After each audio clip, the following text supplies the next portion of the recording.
Halo semuanya, kembali lagi dengan saya Rosa. Di sini saya akan melanjutkan setelah tahapan empathize kemarin. Di sini saya melanjutkan ke tahap yang dinamakan tahap define dalam desain. Define itu, define itu merupakan tahap dalam mendefinisikan di suatu desain yang terkait dalam perumusan suatu masalah serta memperjelas tujuan user seperti apa. Journey map sendiri ini juga memiliki arti. Journey map ini merupakan tools yang sering kali digunakan oleh UX researcher. Journey map ini bertujuan untuk menggambarkan perjalanan pengguna dari user sendiri. Pada tahap journey steps ini terdiri dari awareness, consideration, decision, value realization, sama loyalty. Sebenarnya ada bervariasi ya, tetapi saya memilihnya ini yang ada di kelima tahapan dari journey map sendiri. Oh ya, untuk membuatnya ini saya menggunakan template yang sudah tersedia di Figma. Dan ini merupakan customer profile dari saya. Di sini ada bio-nya juga. Untuk journey step sendiri ini saya akan menjelaskan ya. Apa sih yang dimaksud awareness, consideration, decision, value realization, dan loyalty. Untuk awareness ini yaitu kesadaran dari si pengguna itu sendiri, seperti itu. Kesadaran seperti kebutuhannya sendiri, seperti itu. Untuk consideration sendiri, yang berarti pertimbangan. Di sini user mulai mencari tahu apa sih yang cocok untuk dia, seperti itu. Kebutuhannya itu apa ya? Decision, keputusan. Si user ini sudah memutuskan untuk mengikuti misalkan suatu kursus. Seperti itu. Untuk value realization-nya sendiri, di sini user sudah melakukan pembelian kursus. Untuk loyalty sendiri artinya kesetiaan. Di sini user merekomendasikan brand yang dia pakai itu kepada temannya atau aplikasi yang digunakan pada temannya. Itu untuk user actions-nya sendiri. Untuk feelings and thoughts-nya ini, untuk awareness-nya sendiri, dia merasa bingung nih. Lalu untuk consideration-nya sendiri itu, dia mulai mencari tahu nih. Di consideration ini dia juga sedikit bingung ya. Kalau di awareness itu dia sedih nih karena dia membutuhkan kursus cepatnya. Untuk keputusannya sendiri itu dia sudah merasa menemukan jawaban atas keputusannya dia. Tuh. Untuk emot selanjutnya itu di value realization-nya itu dia mulai sedikit bahagia dan sedikit kesal. Untuk kesetiaannya itu dia bahagia dan juga happy, senang, seperti itu. Untuk kesempatannya sendiri, opportunities dari awareness, dia memberikan informasi tentang aplikasi yang dia gunakan, seperti itu. Consideration-nya sendiri dalam opportunities itu dia mulai membangun kepercayaan user.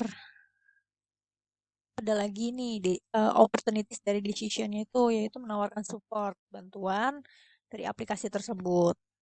Lalu menampilkan kursus-kursus terkait yang relevan dengan pembelian yang sedang dilakukan. Misalkan dia mencari kursus UI UX. Ada nih dari perusahaan A. Lalu muncul lagi dari perusahaan B. Ternyata perusahaan B itu memiliki rating teratas dibanding yang A, seperti itu. Untuk opportunities value realization-nya sendiri itu, si aplikasi ini memberikan fitur pengalaman produk yang memadai, lalu menyediakan fitur customer support yang memadai seperti bisa juga CS online 24 per 7 hari gitu, 24 jam per 7 hari atau 24 per 7 days. Untuk kesetiaannya sendiri dari opportunities ini, si aplikasi ini menawarkan program loyalty yang menarik, reward misalnya. Lalu ada kejelasan tentang review-review. Itu aplikasi harus menunjukkan review yang baik ya terhadap pengguna supaya penggunanya ini makin banyak dan berkembang. Pain points-nya sendiri dari awareness. User lebih banyak mencari informasi khusus dari review karena brandnya kurang memberikan detail. Makanya harus transparansi dan adanya kejelasan seperti itu. Lalu untuk pain points dari consideration-nya sendiri, mengadakan webinar, adanya live chat, adanya review sites. Pain points selanjutnya itu adanya demo tentang kursus. Itu penting ya, adanya demo tentang suatu aplikasi supaya si user ini mengerti cara menggunakan suatu aplikasi tersebut. Pain point selanjutnya itu tidak ada fitur pengelolaan kursus yang memadai. Tidak ada dukungan pelanggan yang memadai. Itu dari value realization-nya sendiri atau nilainya, nilai dari suatu aplikasi tersebut kurang di mata user. Lalu pain point selanjutnya program loyalty yang tidak menarik. Kurangnya transparansi dan kejelasan tentang kursus. Solusinya yaitu menambahkan customer service online seperti yang tadi dijabarkan sebelumnya. Lalu menambahkan promo alert atau pemberitahuan promo nih supaya menarik. Wah, ada promo di program kursus UI UX. Lalu solusi selanjutnya menyediakan pilihan pembayaran yang mudah. Kan ada nih sekarang e-wallet, pembayaran melalui e-commerce juga bisa, melalui mobile banking, Alfamart, Indomart, minimarket lainnya seperti itu. Lalu menyediakan fitur wishlist. Di fitur wishlist ini si user tuh misalkan dia ingin tertarik nih selain program UI UX lainnya seperti program graphic design, dia bisa nih tambahkan. Kan biasanya tuh di e-commerce lainnya ada icon love ya, itu bisa diklik jadi masuk ke keranjang wishlist. Lalu solusi selanjutnya itu memberikan informasi yang jelas tentang proses pembayaran, cara-cara pembayaran itu seperti apa. Lalu menyediakan pengaturan preferensi pengguna. Biasanya ada di pengaturan ya.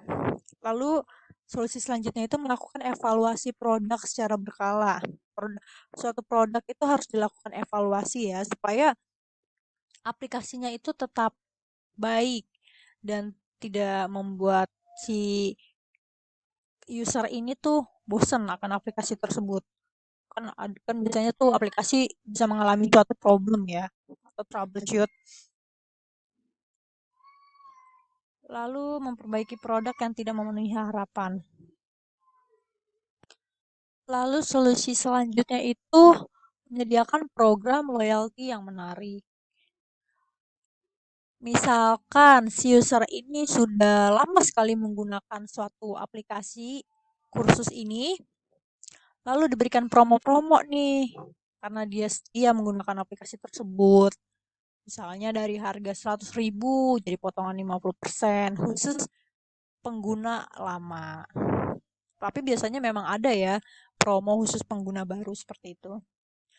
Lalu solusi yang terakhir yang bisa saya sampaikan yaitu menyediakan kesempatan untuk memberikan feedback. Si user ini dikasih kesempatan nih ngasih feedback yang biasanya kita temukan di Play Store, ada beberapa review seperti itu. Lalu diberikan umpan balik lagi oleh si developnya itu. Seperti itu. Sepertinya untuk saat ini pada tahapan define cukup jelas sekali saya jabarkan melalui journey map ini. Selanjutnya saya akan lanjut lagi ya ke tahap desain proses selanjutnya. Tahap desain selanjutnya itu yaitu tahap desain dan prototype. Sekian dan terima kasih. Sampai bertemu di video selanjutnya.